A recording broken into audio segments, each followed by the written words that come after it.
तो ये जो भागवत का प्रसंग है और ये अध्याय है श्रीमद् भागवतम के 90वें स्कंद का 15वां, जिसका शीर्षक है श्री भगवान का योद्धा अवतार परशुराम। तो शुकदेव गोस्वामी परशुराम की जो विशेष कार्यकलाप हैं, उनके जो दिव्य लीलाएं हैं, उसका वर्णन परीक्षित महाराज को करने जा रहे हैं। तो परीक्षित महाराज ने जब कहा कि आप बताइए कि इंद्रियों को वश में न रखने वाले ऐसे जो राजा हैं, उन्होंने ऐसा कौन सा अपराध कर लिया था जिसके कारण भगवान परशुराम ने सारे क्षत्रिय वंश का विनाश कर दिया पूरे पृथ्वी पर। तो उसके उत्तर में ये सारी चीजें शुकदेव गोस्वामी परीक्षित महाराज को कह रहे हैं। और परीक्षित महाराज को जो सहस्र भाव या सहस्रार्जुन कार्तवीर्य के बारे में चर्चा कर रहे हैं, आगे जाकर वो सारी चीजें विस्तृत से वर्णित होगी। लेकिन यहाँ वो कहते हैं कि ऐसे कार्तवीर्य अर्जुन जिन्होंने भगवद अवतार दत्तात्रेय की आराधना पूजा आदि की थी, जिसके कारण उनके 100 हाथ उनको प्राप्त हो जाते हैं और इतना बल उनमें आ जाता है, वो अपराजय हो जाते हैं। अष्ट सिद्धियां उनके पास आती है, इंद्रियों में शक्ति, सौंदर्य, प्रभाव, बल, यश, और इन सब के कारण उनमें मद से वो उन्मत्त हो जाते हैं। तो श्रील प्रभुपाद जी इस श्लोक के तात्पर्य में कहते हैं कि अपनी अद्वितीय शक्ति से गर्वित होकर ये जो कार्तवीर्य अर्जुन है, उसके पास जब ये सारी योग्यताएं आ गई और जिसके कारण वो उन्मत्त हो उठा या बहुत अधिक गर्वित या घमंडित अहंकारित होकर उठा और पूरे पृथ्वी में या स्थानों में विचरण करने लगा। तो ये जो कार्तवीर्य अर्जुन है, उसको अपने असीम बल का बहुत अधिक गर्व था।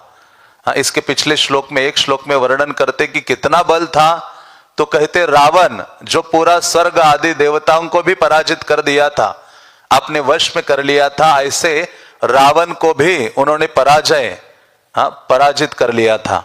तो वर्णन आता है वाल्मीकि रामायण में, इस लीला का बहुत विस्तृत वर्णन वाल्मीकि मुनि करते हैं। और भगवान राम स्वयं इस कार्तवीर्य अर्जुन ने किस प्रकार से रावण का दमन किया था उसका वर्णन करते हैं।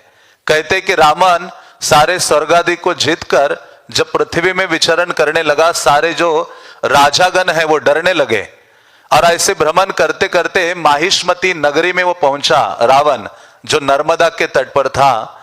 और वहां पहुंचकर वहां गया तो देखा राजा जो कार्तवीर्य है उनका बड़ा विशाल नगरी है माहिष्मती, जहां विशाल महल है और अग्नि देवता सदैव वहां निवास कर रहे हैं, क्योंकि कार्तवीर्य अर्जुन सदैव यज्ञ आदि करते थे। जो रावण गया, उन्होंने कहा कहां है आपका राजा? तो वहां के सेवकों ने आदि ने कहा कि हमारे राजा तो स्त्रियों के संग में नर्मदा के जल में जल क्रीड़ा करने के लिए गए हैं। तो रावण कहता है जाकर उसे बोलो कि मैं युद्ध करने के लिए यहां पहुंचा हूं, अब शीघ्रता से आओ और मेरे साथ युद्ध करो। तो काफी देर हो गई, तो रावण वहां से विंध्या गिरि जो पर्वत है उस पर जाता है और वहां से नर्मदा को देखता है। इतनी सुंदर वो नदी बह रही थी, तो रावण स्नान करने के लिए लोभित हो जाता है, जाकर नर्मदा में स्नान करता है। अपने जितने अनुचर सेवक थे उनको कहता है ये तो गंगा के समय सामान्य नर्मदा है, सुशीतल जल है, इसमें आप सब लोग स्नान कीजिए। तो स्वयं रावण स्नान करता है, क्योंकि वो आसुर था ही, परंतु ब्राह्मण पुत्र था और शिवजी का उपासक था। और रावण की ऐसी विशेषता थी, रामायण में कहते यत्र यत्र च याति स्मर रावणो राक्षसेश्वर जम्बुनादमयम लिंगम तत्र तत्र स्मनीयते। तो कहते हैं रावण जब भी चलता था अपनी लंका से बाहर, वो जम्बुनदमयम लिंगम, सुवर्ण का जो शिवलिंग है वो अपने साथ लेकर चलता था और जहां भी उसको अवसर मिले ऐसे शिवलिंग की आराधना करता था। तो वो नर्मदा के तट पर बालू का एक मंच बनाया और उसी के ऊपर शिवलिंग को स्थापित किया, जो उनके साथ हमेशा होता था सुवर्ण। और वो अपनी पूजा करने लगा, आरती करने लगा, पुष्प अर्पण करने लगा। और उसी समय कुछ दूरी पर, कुछ किलोमीटर दूर पर नर्मदा में नीचे की ओर, रावण ऊपर की ओर था और नर्मदा ऐसी बह रही, तो नीचे की ओर कार्तवीर्य अर्जुन स्नान कर रहा था कई सारी स्त्रियों के संग, तो उसने सोचा कि मेरे अंदर कितना बल है मेरी भुजाओं में, वो मुझे देखना है। तो नदी के बीच में जाकर पूरी नर्मदा नदी को ऐसे रोक के रखता है, जैसे हम डैम बनाते हैं। तो उसी प्रकार से सारी नदी रुक गई, पूरे जल प्रवाह को रोक दिया। पानी इतना बढ़ गया कि वो उल्टा बहने लगा। जहां नारद ये रावण थे जो पूजा कर रहे थे, देखा कि उसके हार पुष्प सब बहकर जा रहे हैं। रावण ने देखा कि ये तो वर्षा नहीं हो रही है, ये बाढ़ कहां से आ गई है।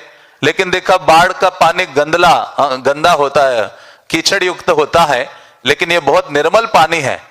तब उसने सोचा कि ये कैसे संभव हुआ है। तो नारद जो रावण है वो अपने 2 असुर उनको भेजता है कि जाकर आप चेक करो कि ये क्या है, शुक और सारन को। तो वो जाकर देखते हैं, तो देखते हैं कार्तवीर्य अर्जुन ने ये कार्य किया है। वो आकर बताते हैं तो रावण बहुत क्रोधित हो जाता है, आंखें उसकी ऐसी लाल हो जाती है और तुरंत शिव जी की आराधना छोड़कर बीच में ही निकल पड़ता है और जाकर चिल्लाता है कि आप आ जाओ मेरे साथ युद्ध करने के लिए।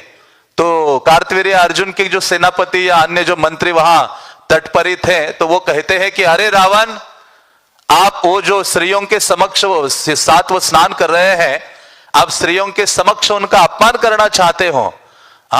तो वो सेवकगण कहते हैं युद्ध करना है तो हमसे करो। तो रावण तो बहुत सरलता से उनको पराजित करता है, कई सेना को मार देता है। तो एक दूध जाकर, ये जब स्नान कर रहे थे, उनको जाकर बताता है कि रावण आया है। तुरंत कार्तवीर्य अर्जुन बाहर आते हैं और बाहर आकर रावण के साथ महायुद्ध होता है। वाल्मीकि मुनि बहुत लंबा वर्णन करते हैं, लेकिन कहते हैं कि आखिरी में जब ये गदा को उठाते हैं कार्तवीर्य अर्जुन और रावण की छाती में यहां मारते हैं जोर से, उसी क्षण रावण धराशायी होकर गिर पड़ता है और उसको ऐसा बांध देते हैं जिस प्रकार से भगवान ने बलि महाराज को बांधा था नागपाश में, और उनको बांधकर जैसे यहां प्रभु यहां शुकदेव गोस्वामी तो कहते जैसे बंदर को बांध देता है, वैसे बांध कर लेकर आए घसीटते हुए अपने माहिष्मती नगर में, और सारे प्रजाजन देखने लगे। रावण बहुत प्रसिद्ध था, ऐसे रावण को भी पराजित करने का सामर्थ्य ये कार्तवीर्य अर्जुन रखते हैं और उनको बंदी बनाकर कारागृह में डाल दिया। तो जो पौलुस्त्य मुनि है वो आते हैं और ये बहुत धार्मिक प्रवृत्ति के थे जो कार्तवीर्य अर्जुन है, उनको प्रणाम करते हैं। कहते बताइए मैं क्या सेवा करूं। कहते आपने रावण को बांध के रखा है ना, उसको पहले मुक्त कर दिए। मुंच वत्स दशाननम, कहते मेरा जो ये पुत्र है दशग्रीव, इसको आप छोड़ दीजिए। तो वहां वाल्मीकि मुनि कहते एवं बलिभ्यो बलिना संति राघव नंदन, कहते हे राघव नंदन, आप ये जो सुन रहे हैं वो रावण के बारे में, इससे हमें ये देखना चाहिए कोई कितना ही बलशाली हो, उससे अधिक बलशाली व्यक्ति उसको मिलने वाला है। नावज्ञा ही परे कार्या ये इच्छयत आत्मनः, तो जो अपने आत्मा का कल्याण करना चाहता है तो उसको इस बात को समझ लेना चाहिए कि मैं कितना ही धनशाली हूं, विद्वान हो या बलशाली हो, मुझसे अधिक कोई होगा जो मेरे अहंकार को चूर चूर करने वाला है। तो जो अपना आत्मा का हित चाहता है तो उस व्यक्ति को इस बात को समझ लेना चाहिए। तो यहां प्रभुपाद जी तात्पर्य में इस बात पर जोर दे रहे हैं कि ये जो गर्वित जो भावना है जो आध्यात्मिक जीवन में हमें धाराशायी कर सकती है, इसलिए कहते हैं जो व्यक्ति आध्यात्मिक जीवन में आकर घमंडित अहंकारी या गर्वित हो जाता है उसका निश्चित रूप से क्या होने वाला है, पतन होने वाला है, आध्यात्मिक मार्ग से वो गायब होने वाला है। इसलिए प्रभुपाद कहते हैं कि भक्तिमय जीवन में आने के बाद हमें सावधान रहना चाहिए अपने कार्यों के प्रति। अन्यथा क्या होता है, यहां आकर जो हमें योग्यताएं मिलती है, अधिकार मिलते हैं, जिनके कारण हमारे अंदर घमंड, अहंकार, गर्व, अभिमान, ये सारे एक ही चीजें हैं। तो जिसके कारण हम आध्यात्मिक जीवन को खो बैठते हैं। ऐसे कहा गया है कि किसी व्यक्ति का बहुत सुंदर शरीर हो लेकिन एक कुष्ठ का उसमें दाग हो तो सारा शरीर उचित नहीं लगता। तो उसी प्रकार से सब कुछ ठीक है, बहुत अच्छा हम सेवा कर रहे हैं, बहुत अच्छा प्रवचन दे रहे हैं, गान कर रहे हैं, बहुत चीजें कर रहे हैं, लेकिन उसमें यदि घमंड रूपी कीड़ा हो तो हमारा मृत्यु या आध्यात्मिक जीवन से पतन क्या है, निश्चित है। इसी कारण से श्रील प्रभुपाद जी अपने कई सारे शिक्षाओं में इस बात पर जोर देते हैं। बल्कि महाभारत में वर्णन आता है जब युधिष्ठिर महाराज और दक्ष का संवाद, यक्ष का संवाद होता है, जिसमें 100 प्रश्न पूछे गए। उनमें एक प्रश्न पूछते हैं, एक प्रश्न तो हम हमेशा सुनते हैं, किम आश्चर्य, आश्चर्य क्या है। तो उसी प्रकार से यक्ष कहता है कि अज्ञान क्या है। तो युधिष्ठिर महाराज कहते हैं कि अपने धार्मिक कर्तव्यों को न जानना यह सर्वोच्च अज्ञान है। इसलिए प्रभुपाद कहते हैं भारतीय लोगों की यह समस्या है, वो भगवान को मानते हैं लेकिन वो जो कर्तव्य है करणीय उनको न जानना यह सर्वोच्च अज्ञान है। तो उसके आगे दूसरा प्रश्न करते हैं यक्ष, वो कहते हैं कि युधिष्ठिर महाराज बताओ घमंड क्या है, गर्व क्या है। तो युधिष्ठिर महाराज कहते हैं स्वयं को कर्ता मानना, ये जाने बिना कि इसके पीछे परम नियंता है, इसको क्या कहते हैं, घमंड कहा गया है या गर्व कहा गया है। उसी को भगवान भगवद गीता में कहते हैं अहंकार विमूढ़ आत्मा कर्ता अहम इति मन्यते। वह मूढ़ नहीं कहा, विशेष रूप से मूढ़ बोला है। विमूढ़ मतलब अति मूर्ख है जो ये समझता है अहंकार के कारण कि मैं ही करता हूं। तो इस प्रकार से इंद्र ने भी, क्योंकि इंद्र तो अहंकार का एक बहुत बड़ा प्रतीक है, इतना घमंड अहंकार अभिमान इंद्र को था अपने पद पोजीशन योग्यता का, जिसके कारण वो ब्रज को नष्ट करने के लिए तत्पर हो गया, कृष्ण को नष्ट करने के लिए तत्पर हो गया, ब्रजवासियों को नष्ट करने के लिए तत्पर हो गया। इसलिए कहते व्यक्ति जब मदांध हो जाता है तो उसको देखना बंद हो जाता है। तो ऐसा जो मद है, घमंड है, गर्व है, अहंकार है, जिसके कारण व्यक्ति जब अंधा हो जाता है तो स्वयं का विनाश करता है। इसलिए इंद्र कहते हैं कि हे प्रभु, जब इंद्र की प्रार्थनाएं हम पढ़ते हैं उसमें कहते कि हे प्रभु मैं अपने शक्ति के कारण बहुत अधिक घमंडित हो गया था, गर्वित हो गया था, और अज्ञानता से आपका जो सर्वोच्च प्रभाव है, आपकी जो सर्वोच्च शक्ति है उसको मैं नहीं देख पाया। इस कारण मैं ये बहुत बड़ी जो गलती है वो कर बैठा हूं। तो वास्तव में कोई जो बड़ी गलती होती है उसकी बॉटम लाइन, उसके नीचे वाली लाइन क्या है, अहंकार है या गर्व या घमंड है, जिसके कारण व्यक्ति बहुत बड़ी गलती कर बैठता है। तो इसलिए शंकराचार्य ने भी इसके बारे में बताया है। तो वो कहते विद्यादि निमित्त तस्मिन अधिक्य बुद्धि, मतलब क्या शंकराचार्य कहते हैं कि ये गर्व क्या है। वो कहते हैं जब व्यक्ति के अंदर ये भावना आ जाती है मैं महान व्यक्ति हूं, मैं स्वस्थ हूं, मैं धनवान हूं, पूरे धरती पर मेरे समान कोई अन्य नहीं है, मैं बहुत बड़ा विद्वान हूं, मैं बहुत अधिक सौंदर्य वाला हूं।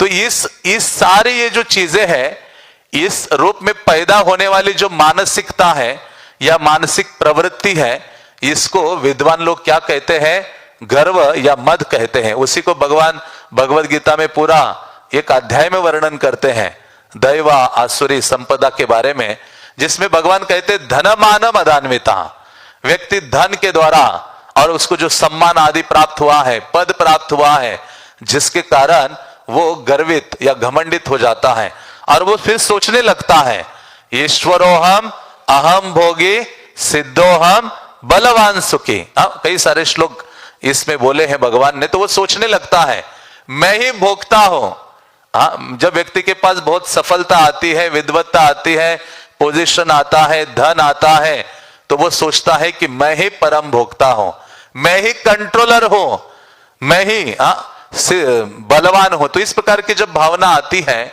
जिसके कारण व्यक्ति इस संसार में बंधने लगता है। इसलिए भगवान कहते हैं ये जो 3 चीजें हैं वो नरक का राजमार्ग है, दंभो दर्पभिमान च क्रोध पारुष्यम एवच अज्ञानम चाभिजातश्च पार्थ संपदम आसुरीम। तो कहते दंभ, प्रभुपाद बहुत तात्पर्य देते हैं उस श्लोक का, जिसमें कहते दंभ मतलब अहंकार, दर्प का मतलब है घमंड और अभिमान का मतलब है गर्व। तो दंभ का मतलब है अहंकार, जिसके बारे में कहते अहंकार का अर्थ होता है अहम केंद्रित, मतलब व्यक्ति बहुत अधिक स्वार्थी व्यवहार करने लगता है और अधिक से अधिक अपने बारे में ही सोचता है। इसी कारण से वो अहंकारित या दंभित हो जाता है। और दर्प का क्या अर्थ लिखते हैं? दर्प का अर्थ है घमंड। मतलब वो दूसरों घमंडित होने के कारण व्यक्ति दूसरों के प्रति सभ्य व्यवहार नहीं करता, असभ्य व्यवहार करता है। और दूसरों में कोई कमियां भी है तो उसको समझने के लिए, स्वीकार करने के लिए उस व्यक्ति के अंदर धैर्य नहीं होता अपने घमंड के कारण। और तीसरी चीज प्रभुपाद लिखते उस तात्पर्य में भगवत गीता के अभिमान, जिसको गर्व कहा गया है, कि मतलब अभिमान का अर्थ लिखते हैं कि अपने गुणों के लिए दूसरों से सदैव सम्मान की अपेक्षा रखना, कि मैं इतना गुणवान हूं, मुझ में इस प्रकार की योग्यता है। तो दूसरों से केवल सम्मान के लिए वो भूखा रहता है और अपनी पहचान बनाना चाहता है समाज के अंदर, और स्वयं को सबसे अधिक महत्व देने लगता है। ये अभिमान है। तो श्रील प्रभुपाद कहते हैं भक्ति मार्ग में जब हम आते हैं तो हमें सावधान रहना चाहिए। हम चाहे जितने साल रहे तो हमें कभी ये अभिमान या घमंड से लिप्त नहीं होना चाहिए। जब हम आध्यात्मिक जीवन में रहते हैं तो सोचने लगते हैं कि मैं सबसे सीनियर हूं, मैं बहुत तपस्वी हूं, एकादशी में मैं अन्न ग्रहण नहीं करता, निर्जला रखता हूं। तो ये जितनी भी चीजें अहम से युक्त है वो सारे हमारे भक्तिमय जीवन से गिराने वाली है। हाँ, हम सोचते मैं बहुत ज्ञानी हूं, शास्त्रों का बहुत मुझे ज्ञान है, या मैं इस डिपार्टमेंट का इंचार्ज हूं, या मैं टेम्पल अधिकारी हूं। कभी कभी तो अहंकार आता है कि मैं तो केवल मधुकरी करके ही मांग के खाता हूं। इस प्रकार की जितनी भी चीजें हैं, या कभी कभी हमें अहंकार आता है कि मैं प्रतिदिन मंगल आरती जाता हूं, ये सारे बाकी आश्रम में से कोई जाता नहीं है, मेरे जैसा साधक पूरे मंदिर में कोई नहीं है, मेरे जैसा कोई प्रवचन देने वाला नहीं है, कीर्तनिया नहीं है। तो इस प्रकार से धीरे धीरे ये प्रभुपाद लिखते हैं भक्तिमय जीवन में पतन होने का, फॉल डाउन होने का ये प्रथम लक्षण है, गर्वित होना, घमंडित होना अपनी सेवाओं के कारण भी। तो इस प्रकार से कुंती महारानी कहती है ऐसा व्यक्ति भगवान के शरणागत नहीं हो सकता। जन्म ऐश्वर्य श्रुत भी एधमान मध पुमान, कहते ये नशा है। मद का मतलब एक है नशा, जन्म की नशा, ऐश्वर्य की नशा, श्रुत मीन्स ज्ञान की नशा, और श्री का अर्थ है सौंदर्य आदि की जो नशा है। लेकिन ये जो भक्ति मार्ग क्या है? अमानी मानद, चैतन्य महाप्रभु ने दिया है, तृणादपि सुनी चैन तरोरपि सहिष्णुना अमानिना मान देना कीर्तनीय सदा हरि। नारद भक्ति सूत्र में नारद मुनि लिखते हैं अभिमान दाम्भिकम आदिकम त्याज्यम। भक्तिमय पद पर चलना शुरू करना है तो कहते ये अभिमान आदि को सबसे पहले त्याग करने के लिए तत्पर रहो। और आप देखेंगे भक्ति विनोद ठाकुर ने एक गीत सॉन्ग वैष्णव गीत की एक किताब लिखी है कल्याण कल्पतरु, 4 किताबें लिखी उन्होंने गीत युक्त, शरणागति, गीतमाला, गीतावली और कल्याण कल्पतरु। तो उसमें ना एक सेक्शन दिया है जिसमें केवल ये चर्चा की है तुम्हें इतना अभिमान क्यों है। और ऐसे कई गीत दिए हैं जिसमें आपको इस प्रकार से आपको अभिमान है, अरे सोचो ये अभिमान करते हो। तो उसमें कई चीजें लिखी है जिसमें से वो कहते हैं केनो आर वर्ण अभिमान, अरे तुम अपने वर्ण जन्म आदि के लिए क्यों अभिमान करते हो। मरेले पति की होए यमदूते जावे लये ना करीब जातिर सम्मान। तुम्हें बहुत घमंड है कि मैं उच्च कुल में जन्म लिया हूं, तो ये मत सोचो जब मृत्यु को प्राप्त हो गए यमदूत आकर लेके जाएंगे, वो सोचेंगे नहीं कि तुम ब्राह्मण हो, क्षत्रिय हो, वैश्य हो, शूद्र हो या कौन से कुल में जन्म लिया है, वो देखेंगे नहीं, तुम्हें यम पास से बांधकर ले जाएंगे। भक्तिविनोद ठाकुर कहते अरे मूर्ख व्यक्ति क्यों अपने जन्म के लिए अभिमान करते हो। दूसरा गीत लिखते हैं, मैं तो उस गीत की पहली लाइन ही पढ़ रहा हूं, तो उसमें वो लिखते दूसरे गीत में विद्या का गर्व, मनरे केनो कर विद्यार गौरव। अरे मन तुम क्यों इतने अपने ज्ञान के बारे में घमंडित हो, क्यों इतना अभिमानी बन गए हो अपने ज्ञान के कारण। किंतु देख चिंता करी जदि ना भजले हरि विद्या तव केवल रवरव। तुम जरा बैठो और विचार करो, यदि तुमने भगवान हरि का भजन नहीं किया ठीक ढंग से तो ये जो तुम्हारी जो विद्या है ना वो केवल नारकीय है, कृष्ण प्रति अनुरक्ति से ही बीजे जन्मे भक्ति, विद्या है ते तहा असंभव। कहते हैं कृष्ण के प्रति जो अनुरक्ति है वही भगवत भक्ति दे सकती है। ये जो विद्या, ये जो ज्ञान है कृष्ण के अलावा वो नहीं प्रदान कर सकता। इसलिए तुम अपनी विद्या का, ज्ञान का घमंड मत करो। और एक गीत लिखते हैं जिसमें वो कहते हैं, रूपेर गौरव केनो भाई। अरे आप अपने आप को इतना सुंदर क्यों सोच रहे हो? आपको इतना गर्व क्यों हो रहा है अपने रूप सौंदर्य आदि का? वो कहते अनित्य ये कलेवर कभू नहीं स्थिर तरह, शमन आयले की चुनाए। ये शरीर जो है अनित्य है, ये स्थिर नहीं रहने वाला। ये अंग शीतल हबे आखी स्पंदहीन रबे, चितार आगुने होबे छाए। ये जो अंग है, जब मृत्यु को प्राप्त हो जाते हो तो ये शरीर ठंडा हो जाएगा जिसका इतना गर्व है।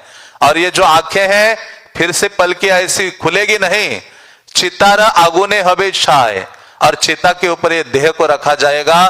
तुम्हें अपने सौंदर्य का, रूप का इतना गर्व है, ये राख में परिवर्तित हो जाएगा। तो इस प्रकार से भक्ति विनोद ठाकुर कहते हैं, हम जब जीवन यापन कर रहे हैं तो जो भी उपलब्धियां हैं, जो भी हमारे अचीवमेंट्स हैं, जो भी योग्यताएं हैं, उनके प्रति कभी भी अहंकार या घमंड, अभिमान आदि हमें नहीं रखना चाहिए। इसी कारण से उसका परिणाम क्या है? परिणाम है कि हम भगवान से और भगवान के भक्तों से हमेशा के लिए दूर चले जाते हैं। बल्कि हमें याद रखना चाहिए, ये जो घमंड, अहंकार, अभिमान आदि की जो मूर्तिमान रूप दुर्योधन है, हिरण्यकशिपु है, रावण आदि है, जो बचे नहीं है। इसलिए जब हम गर्वित होते हैं, अभिमानी होते हैं, तो हमारा भक्तों को देखने का जो नजरिया है वो बदल जाता है। क्योंकि हम मद से अंधे हो जाते हैं, देखने का नजरिया खो देते हैं, और फिर कई शत्रु निर्माण करते हैं, अकेले हो जाते हैं, हमारे अच्छे कर्मों का फल नष्ट हो जाता है। इस प्रकार से कहते हैं, और धीरे धीरे हम भगवान और भगवान के भक्तों के संगति से दूर चले जाते हैं। इसी कारण से श्रीमद् भागवतम में शुकदेव गोस्वामी कहते हैं कि भगवान भक्तों की सब चीजों को सहन कर लेते हैं, लेकिन एक चीज भगवान सहन नहीं करते, और वो क्या है? जब देखते हैं कि भक्त के हृदय में अहंकार या जो ये गर्वित होने की जो भावना है पनप रही है, घमंडित हो रहा है। इसलिए गोपी गीत में गोपियां कहती है, निज जन स्मयम ध्वंसना स्मिता, कि हे प्रभु आप तो क्या करते हो, आपके जो निज जन है उनके हृदय में ये जो घमंड आदि की जो भावना आई है उसको चकनाचूर कर देते हो। इसलिए चैतन्य भागवत में तो बहुत सुंदर श्लोकों में चैतन्य महाप्रभु कहते हैं, सुन भाई सब यही कही तत्व कथा, अहंकार ना सहे न ईश्वर सर्वथा। तो वहां वृंदावन दास ठाकुर कहते, अरे भाई सुनो, एक बहुत विशेष तत्व आपको बता रहा हूं। सुन भाई सब यही कही तत्व कथा, अहंकार ना सहे न ईश्वर सर्वथा। ये जो भगवान कृष्ण है ना हमारे, या चैतन्य महाप्रभु हैं, वो कभी अहंकार को सहन नहीं करते हैं।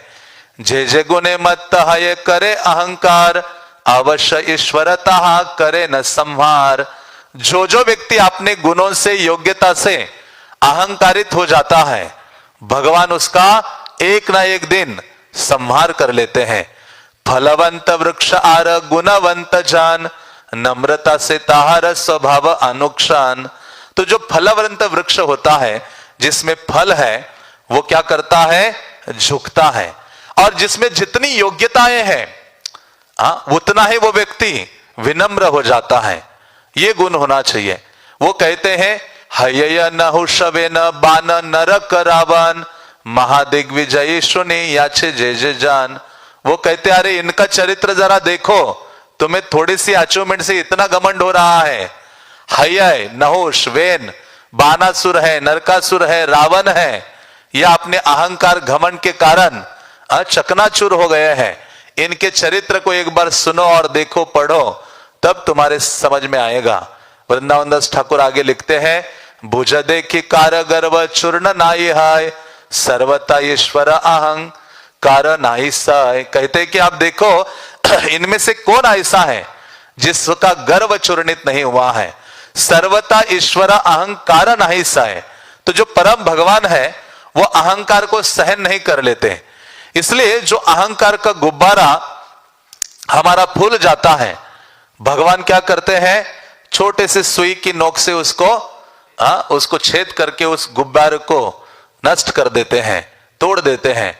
तो इसी प्रकार से भगवान गुरु के माध्यम से या स्वयं या प्रकृति के माध्यम से या ना किसी के माध्यम से हमारे ये जो अहंकार भाव है, अभिमान का भाव है, उसको नष्ट कर देते हैं। श्रील प्रभुपाद जी जब थे, तो जय पताका महाराज बता रहे थे, कह रहे थे कि जब नया नया मंदिर था उन दिनों, तो प्रभुपाद जी मॉन्ट्रियल में थे, तो उस समय जब प्रवचन देते थे तो मैं ऐसा था, उनका नाम जय था उस समय, कहते थे कि मैं सदैव प्रश्न करता था और मेरे अंदर ये घमंड आ गया कि मुझसे अच्छा प्रश्न करने वाला प्रभुपाद को कोई नहीं है। तो कई बार प्रश्न कर लेता, हम भी कई बार करते ना, जब पता होता है फिर भी चेक करते वक्ता को कितना ज्ञान है, सही उत्तर देता है नहीं देता है। तो कई प्रकार से, या फिर अपने अहंकार का पोषण करने के लिए भी प्रश्न करते हैं कि पूरे इस भक्त समाज में ये भक्त है जो प्रश्न करता है। मतलब अल्टीमेटली हम रिकॉग्नाइज होना चाहते हैं, अपनी पहचान, अहंकार का यह भी लक्षण है, अपनी पहचान बनाना चाहता है व्यक्ति।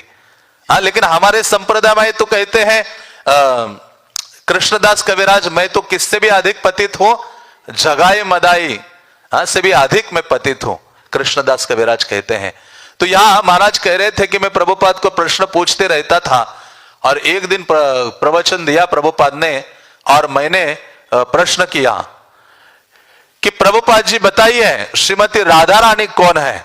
अब ये पहले शुरुआत के दिन थे, तो ये ऐसा प्रश्न जब प्रभुपाद ने सुना तो महाराज कहते प्रभुपाद ने देख लिया मेरे हृदय में जो ये अहंकार पनप रहा था। तो वो कहते हैं कि प्रभुपाद ने ऐसे मुझे जो देखा और बहुत अहंकार मेरे इसमें देखा और थोड़ा गुस्से से गर्जना करते हुए प्रभुपाद ने कहा तुम कौन होते हो राधा रानी के बारे में पूछने वाले। और जैसे ऐसे बोला तो उसी समय कहते मैं चुप हो गया, फिर से मैंने कोई प्रश्न पूछा नहीं। तो महाराज कहते हैं कि जब वो मंदिर जो स्थान था सेंटर नया नया, तो उसका किराया देने के लिए हम सुपरमार्केट में जॉब करते थे, दिन में मंदिर में होते थे, शाम के समय में जॉब करते थे, जो धन आता था उससे मंदिर का किराया देते थे। तो प्रभुपाद जी शाम को भी प्रवचन दिया करते थे। तो शाम का प्रवचन ये नहीं सुन पाते थे, तो जो रिकॉर्ड होता था कैसेट दूसरे दिन सुनते थे। तो जब ऐसे हुआ वो रात्रि का जो प्रवचन है दूसरे दिन सुन रहे थे, तो उसमें से प्रभुपाद ने पूछा प्रवचन के बाद कि आप में से किसी का कोई प्रश्न है। तो किसी ने प्रश्न नहीं पूछा। तो प्रभुपाद ने कहा वो जय बहुत अच्छा है, वो हमेशा प्रश्न पूछता है।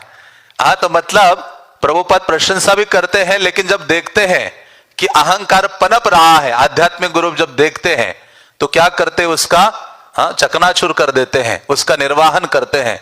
जैसे भक्ति तीर्थ महाराज थे, वो इतने अद्भुत थे, प्रभुपाद के जो ग्रंथ है सारे पूरे दिन बुक डिस्ट्रीब्यूशन के लिए जाते थे, रात भर एक छोटी सी वैन थी उसी में रहते थे, और रात्रि में जो स्ट्रीट लाइट है उसमें वैन खड़ी करके प्रभुपाद के ग्रंथ पढ़ते थे। ऐसे करके सारी किताबें पढ़ डाले और इतना बुक डिस्ट्रीब्यूशन कर लिया। और जब प्रभुपाद के पास आए, प्रभुपाद बहुत आनंदित थे, और जैसे आए प्रभुपाद ने कहा रिपोर्ट दो, तो उन्होंने बहुत थोड़ा सा अपने अभिमान उनके हृदय में आया, प्रभुपाद जी हमने इतनी किताबें बांट दी, इतने लाइब्रेरी सेट कर दिए, ऐसे बहुत चीजें बताने लगे। तो प्रभुपाद ने देखा कि इसका जो अहंकार का जो अभिमान का गुब्बारा है थोड़ा सा बोलने में और सुनाने में थोड़ा फूल रहा है। तो प्रभुपाद ने सुना सुना सुना और प्रभुपाद कहते हैं ठीक है तुमने, लेकिन बताओ क्या तुम आपने ये जो सेक्स को कंट्रोल किया है क्या। तो वो कहते प्रभुपाद वो नहीं हुआ है। तो वो शिक्षण वो समझ जाते। महाराज कहते हैं कि मेरा ये जो गुब्बारा था ना, सेवा मैंने इतनी कर दी। हम भी कई बार होते हैं ना, थोड़ा अहंकारित हो जाते हैं। तो कहते हैं महाराज कि प्रभुपाद ने जब ये देखा कि मैंने इतना पुस्तक वितरण किया है और मेरे अंदर वो घमंड की भावना आई और दूसरों को हीन भावना से देखने की भावना आई है, तो प्रभुपाद ने इस प्रकार से मेरा ये जो भाव है उसको दमन कर दिया था। तमाल कृष्ण महाराज एक बार बता रहे थे, जब वो प्रभुपाद से मिले तो तमाल कृष्ण महाराज के पास से एक पार्टी था, राधा दामोदर पार्टी, जिसमें कई बसेस थी और ब्रह्मचारी जितने थे पूरे दिन पुस्तक वितरण करते थे पूरे अमेरिका के कई स्थानों में। और इतना आकर्षक वो पार्टी हो गया था कि कई मंदिरों में रहने वाले ब्रह्मचारी वो मंदिर छोड़ के उस बस पार्टी में ज्वाइन करते थे। तो ऐसे जब हो रहा था और बहुत उन्होंने पुस्तक वितरण किया, कई कार्यक्रम किए, कई हरिनाम किए, और उनको वो प्रभुपाद जी के पास आए और प्रभुपाद बैठे थे मायापुर में, और उस समय प्रभुपाद को चीजें बताने लगे। प्रभुपाद, हमारे पास इतनी बस है, मैंने इस प्रकार से ऑर्गेनाइज किया है, मेरे पास इतने ब्रह्मचारी हैं, इतना धन मैं कलेक्ट कर पा रहा हूं। तो ऐसे जब मैं कह के सब बताने लगे, हाँ, तो प्रभुपाद ने कहा थोड़ा शांत हो जाओ।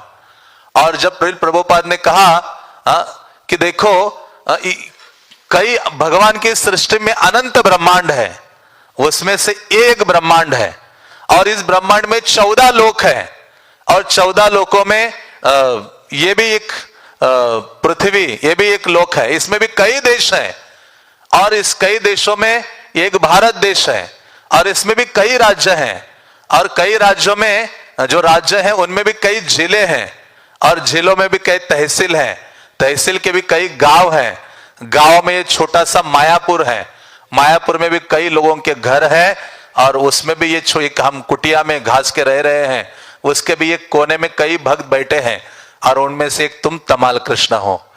प्रभुपाद ने कहा, और तो इस प्रकार से जब ये चीज ऐसे बोली तो महाराज कहते मेरा ये जो गुब्बारा था अचीवमेंट का, वो प्रभुपाद ने ऐसे दिखाया कि वास्तव में तुम कौन हो, बालाग्र शतभागश शतधा कल्पित। कई बार हम इतना घमंडित हो जाते हैं तो हमें बीच बीच में याद दिलाना चाहिए कि मेरा साइज कितना है। जितना मैं बढ़ चढ़ के दिखा रहा हूं, लेकिन अल्टीमेटली मेरा साइज क्या है, एक बाल के अग्रभाग का 10,000वां हिस्सा है। तो इस प्रकार से प्रभुपाद के शिष्यगण कहते हैं कि प्रभुपाद जी समय समय पर हमारे हृदय में ये जो निकलने वाले जो भाव हैं, ये प्रभुपाद दमित करते थे। तो एक शुरुआत के दिनों में था, जब न्यूयॉर्क में एक युवक था स्टीव, तो वो बहुत सदैव अपने गर्लफ्रेंड का फोटो पॉकेट में रखता था और प्रभुपाद की सेवा आदि करता था। तो उन्होंने एक दिन कहा, प्रभुपाद जी मैं अपने गर्लफ्रेंड से बहुत प्रेम करता हूं, और वो बहुत सुंदर है, उसके समान सुंदर रूपवती कोई नहीं है, उसका ये नाम है। तो प्रभुपाद ने कहा कि एक बार दिखाओ मुझे फोटो। हाँ, तो ये बिल्कुल अर्ली डेज का समय था। तो प्रभुपाद ने जब फोटो दिखाया, प्रभुपाद कहते तो कुछ भी सुंदर नहीं है, भारत में जो गांव में रहने वाली लड़कियां हैं 1000 गुना इससे सुंदर है। तो ऐसे प्रभुपाद ने जब बोला तो वो कहते हैं कि उसके बाद वो फोटो मैंने फिर से देखा नहीं। मेरा ये जो अहंकार था कि मेरी जो ये गर्लफ्रेंड है या आगे पत्नी बनने वाली है, वही सबसे अधिक रूपवान है। तो इस प्रकार से जो आध्यात्मिक गुरु हैं वो क्या करते हैं, हमारा जो अहंकार है उसको चकनाचूर करते हैं। तो बल्कि पुराणों में वर्णन आता है अर्जुन के बारे में, अर्जुन और भगवान महाभारत के युद्ध के बाद ऐसे भ्रमण कर रहे थे, और जब भ्रमण कर रहे थे तो उस समय भ्रमण करते करते भगवान रथ चला रहे थे, अर्जुन पीछे बैठा था, और बैठते हुए अर्जुन कई चीजें सोच रहा था। एक तो वह अर्जुन सोच रहा था कि देखो मैं कितना महान हूं, मैं साक्षात कृष्ण के मुखारविंद से भगवत गीता सुनी है, मुझसे अधिक कोई ज्ञानी नहीं है। हाँ, तो इस प्रकार से जब बहुत उनके हृदय में ऐसे भाव, अभिमान के भाव ऐसे निकल रहे थे, तो भगवान तो परमात्मा के रूप में है, तो भगवान ने ढूंढ लिया कि अर्जुन के हृदय में ऐसी स्थिति है। तो यमुना के तट से रथ जा रहा था, जाते जाते भगवान रथ को रोकते हैं और सामने देखते हैं कि एक जो सियार है और एक मनुष्य का देह वहां पड़ा हुआ है, मृत देह। तो वो जो सियार है वहां जा रहा था और वो मनुष्य के अलग अलग जो अंग है उसको सूंघ रहा था, और जब वो सूंघ रहा था लेकिन खा नहीं रहा था, आंखों के पास जाके सूंघ रहा था, कानों के पास, हाथ पांव आदि अलग अलग अंग। तो ये जो अर्जुन कहता है, हंसता है, कहता है देखो ये कितना मूर्ख है, केवल सूंघ रहा है लेकिन खा नहीं रहा है। कहते हैं कि 2 कुत्ते आएंगे तो ये भाग के चला जाएगा, ये ज्ञानहीन मूर्ख है ये सियार। तो जो भगवान समझ गए, तो भगवान ने क्या किया, भगवान ने तुरंत उस सियार को बुलाया आवाज लगाकर। सियार आता है, भगवान को प्रणाम करता है और वो कहता, भगवान कहते कि अरे कि तुम क्यों नहीं खा रहे हो, तुम में क्या विवेक नहीं है, तुम सूंघ रहे हो लेकिन ये जो शरीर को सूंघ रहे हो लेकिन खा नहीं रहे हो। तो वो कहता है कि हे प्रभु, मुझ में ये शक्ति है कि मैं सूंघकर समझ लेता हूं। जब मैं पांव को सूंघ लेता हूं तो समझ में आता है कि पांव ने गोवर्धन परिक्रमा की है या नहीं की है, और हाथों को सूंघ लेता हूं तो पता चलता है हाथों के द्वारा भगवत सेवा की है या नहीं। आंखों को सूंघ लेता हूं तो पता चलता है कि इसने भगवान के दर्शन किए या नहीं, ग्रंथ पढ़े है कि नहीं। कानों को सूंघता हूं तो पता चलता है कि इसने कृष्ण कथा का श्रवण किया है या नहीं। तो वो कहते हैं कि जिस शरीर ने ये सब नहीं किया है तो ऐसे अपवित्र भोजन को मैं ग्रहण नहीं करता। लेकिन कभी कभी कोई एक अंग ने ये कार्य किया है, तो उस अंग को केवल मैं ग्रहण करता हूं। कहते हैं वो सियार कहता है कि हे प्रभु देखो, मैं पशु हूं और ज्ञानहीन हूं, पतित हूं, भगवत भजन का अधिकार नहीं है, भक्ति करने का अधिकार नहीं है, लेकिन केवल ऐसे पवित्र चीज को खाकर ही हम अपनी धर्म परायणता को बढ़ा पाते हैं। तो भगवान के समक्ष, अर्जुन के समक्ष भगवान उससे इस प्रकार से बुलवाते हैं और कृष्ण कहते कि हे सियार, तुम मेरे महान भक्त हो। ऐसे जब सियार को बोला तो ये जो अर्जुन है पूर्ण रूप से चुप हो गए। अर्जुन समझने लगे कि मुझे तो इतना गर्व हो रहा था अपने अचीवमेंट्स का, जिसके कारण अर्जुन पूरे शांत हो जाते हैं और समझ लेते हैं कि भगवान ने मेरा ये जो गर्व है उसका खंडन किया है। तो इस प्रकार से शास्त्रों में कई सारे ऐसे उदाहरण आते हैं जिनके द्वारा भगवान या भगवान के भक्त प्रकृति, जो गर्वित, घमंडित, अभिमानी व्यक्ति है, उसके अहंकार आदि को चूर्ण चूर्ण करते हैं। एक महान दिग्विजयी था और वो अपने साथ लाइब्रेरी लेकर घूमता था रामानुजाचार्य के समय। तो वो पूरे भारत के सारे विद्वानों को पराजित करके श्रीरंगम में पहुंचा, जहां श्रीपद रामानुजाचार्य थे, अपने मंदिर में बैठे थे और वो निकल रहा था। रास्ते में तो कुछ बच्चे खेल रहे थे और वो बच्चे खेल रहे थे, देखा कि ये महान विद्वान, इतना उसको घमंडा था उसके ज्ञान का, सबको पराजित कर रहा था। तो उस समय वो जो बच्चे थे वो उनमें से एक महान भक्त था, आगे चलकर श्री संप्रदाय के महान आचार्य बना वो बालक, जिनका नाम कुरेश था। तो जब ये खेल रहे थे बालक, तो उस समय वो बड़े ठाट बाट से चल रहा था अपने सेवकों के साथ, नगाड़े बाजार बज रहे थे, उसके आगे लोग चामर कर रहे थे उनके शिष्यगण। तो ये जो बालक खेल रहे थे उसमें से ये कुरेश, उसने कहा कि आप मेरे एक प्रश्न का उत्तर दे सकते हो। तो वो दिग्विजय कहता है कि मैं दे सकता हूं, मैं इतना महान विद्वान हूं। तो वो जो बालक क्या करता है, एक मुट्ठी भर मिट्टी को लेता है और उसके सामने ऐसे रखता है, तो आप बताओ कि इसमें कितने कण हैं मिट्टी के। उस समय चुप हो जाता है वो विद्वान, तुरंत ही अनुभव करने लगता है कि भगवान ने इस बालक को माध्यम बनाया है। मैं अपने आप को इतना ज्ञानी विद्वान आदि मानता था, भगवान ने क्या किया है, माध्यम बनाकर मेरा ये जो घमंड है उसको चूर चूर कर दिया है। तो इस प्रकार से भगवान किसी ना किसी को माध्यम बनाकर हमारा ये जो घमंड आदि है उसको चूर चूर करते हैं। इसलिए चैतन्य महाप्रभु अपने कई लीलाओं से शिक्षा प्रदान करते हैं कि व्यक्ति को जो भी योग्यताएं हैं, अधिकार आते हैं, उसके द्वारा उसको घमंडित या अभिमानी नहीं होना चाहिए। सदैव कैसे रहना चाहिए, तृणादपि सुनीचेन तरोरपि सहिष्णुना अमानिना मान देन कीर्तनीय सदा हरि।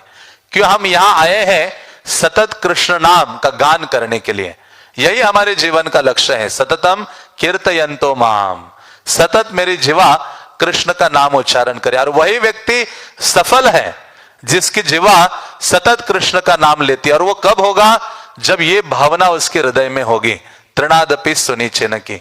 इसी कारण से हमारे संप्रदाय के महत आचार्य ब्रह्मा जी, तीसरे स्कंद में यह हम पढ़ते हैं, तीसरे या दूसरे स्कंद में, जहां भगवान चतुर्श्लोकी का वर्णन करने के बाद उनको हाथ मिलाते हैं ब्रह्मा जी से और ब्रह्मा जी के साथ हाथ मिलाकर ब्रह्मा जी आनंदित हो जाते और ब्रह्मा जी भगवान को कहते कि हे प्रभु, आपने तो डायरेक्ट मेरे हाथ में हाथ मिला दिया, अब मेरे अंदर ना घमंड और ये अहंकार की भावना आ जाएगी, गर्वित हो जाऊंगा, तो प्लीज कुछ कृपा कीजिए। तो भगवान कहते हैं जो मैंने ये भागवत चतुर्श्लोकी का आपको ज्ञान दिया है, उपदेश दिया है, उसका जो निष्कर्ष है उस पर तुम फिक्स रहो, मेरे प्रति जो भगवत सेवा की जो भावना है, और ऐसा करोगे तो क्या होगा, न विमोहति करिहिचित, आपको ये जो घमंड आदि की जो भावना है वो विमोहित या मोहित नहीं कर पाएगी। इसी प्रकार से चैतन्य महाप्रभु की लीला में आता है, चैतन्य महाप्रभु जब दक्षिण भारत की यात्रा में गए, विशाखापट्टनम के निकट जो कुर्म क्षेत्र ग्राम है, वहां कुर्म ब्राह्मण को मिले, और कुर्म ब्राह्मण को मिलने के पश्चात उनको उपदेश दिया, और उसके बाद महाप्रभु वो गांव छोड़कर निकल रहे थे। तो दूसरा जो ब्राह्मण था वासुदेव विप्र, उसने महाप्रभु की दिव्यता के बारे में सुना था, महाप्रभु के दर्शन के लिए वो लालायित हो उठता है।